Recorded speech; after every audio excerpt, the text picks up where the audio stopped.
but unless there's a fundamental change in how the system works, it would be, I'll put it this way, and I'm just being deadly honest with you. When I made the decision to step away from the system, from doing the job as an insider and to be a critic, I paid a heavy price and my family paid a heavy price. Now, I don't care about the price I paid. I'm an adult, to bring it on. But what happened to my family and what it continues to happen to my family, because there's ongoing ramifications, knowing what I know today, I wouldn't have done it because it's not fair to my wife. It wasn't fair to my children. It wasn't fair to my immediate family. It wasn't fair to my friends to step out and try to do the right thing only to be beaten down. And again, if you want to beat me down, come on at it, man. Yep. Yeah, but my family was asked to pay a price that they didn't get to vote on. They didn't get to say, yeah, we want you to do this. They've always been by my side. They've supported me, but there's just, no other way of saying it, that the sacrifice they were compelled to make is a sacrifice that no family should be asked to make. And they've made it. And so, I would never again step into that ring because I've done it. Yep. And my family and I can't do that to my family anymore. Now that seems a little, if you want to call me a coward, you can call me a coward. No, I understand.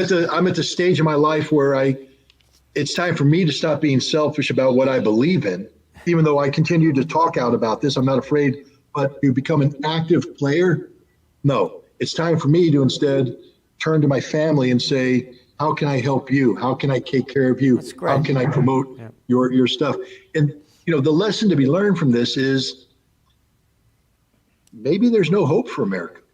And what I mean by that is we might be so fundamentally broken that this system as it exists may not be worth preserving, because if you can't get the finest, and I'm not saying me, I'm saying the finest people in America, the best and the brightest, who want to get involved in making America better.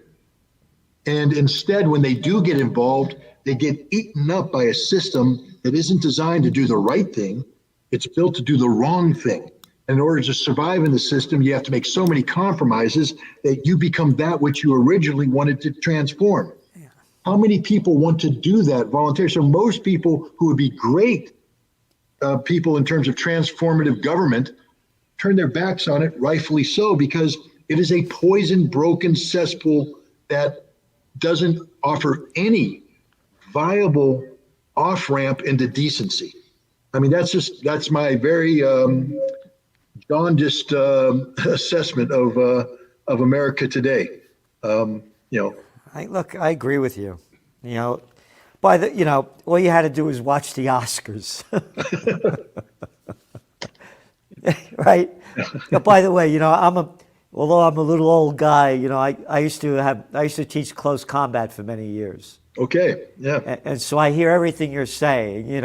We meet on the street, we're nice, have a nice time. If you try to take me out, I'll kill you, just to make it clear. The switch, the on-off switch. Yeah, well, yeah. The thing I'm learning is I have a lot of people attack me now. And again, it's like water off a duck's back.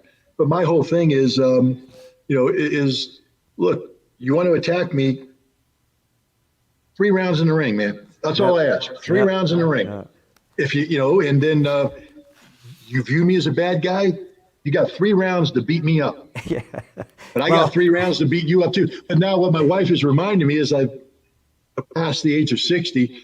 It's like, shut up, because you can't go 3 rounds anymore. Well, with me, it's, as a little guy, I can't go 3 rounds. I have to go a split second. A split second, you got to win that quick. That's it. That's the end of it, No, in close combat, that's what it was. We had we're supposed to take down a sentry in less than 4 seconds. No hand-to-hand conflict was supposed to last more than 30 seconds, or else you exhaust yourself. Yeah. Well, again, I'm not going to punch out a guy like you. No, you got to do other things. Yeah. So anyways, but enough violence. Like I said, I used to live it. You lived it. We know what it is, and we understand the necessity of it in the face of evil. But the world's solution isn't to train a bunch of close combat specialists. No. The world's solution is to train a bunch of people who reject violence as a solution. And that's it. And so, I'm trying to start a new party, a new movement.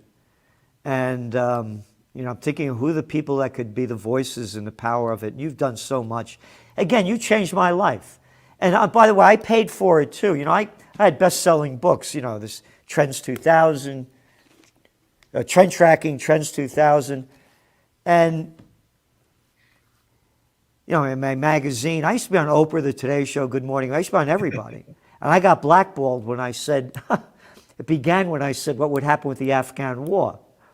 I had the nerve to say, if Alexander the Great couldn't pull it off, if the British at the height of Into the Valley of Death, Road to 600 couldn't pull it off, if the Russians couldn't win, what makes you think we're going to win this? Why, you're anti-American.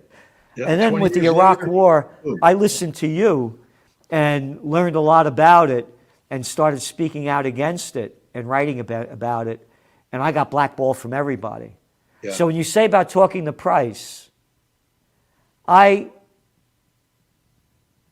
almost lost my building in 2007. I was one day away from foreclosure. So I went down really hard and big. I used to be on CNN like 4 times a month back in the day, and Today's Show and all of this stuff. I got totally blackballed for speaking out, and it's your fault because I learned from you. Hey, I apologize. I'll take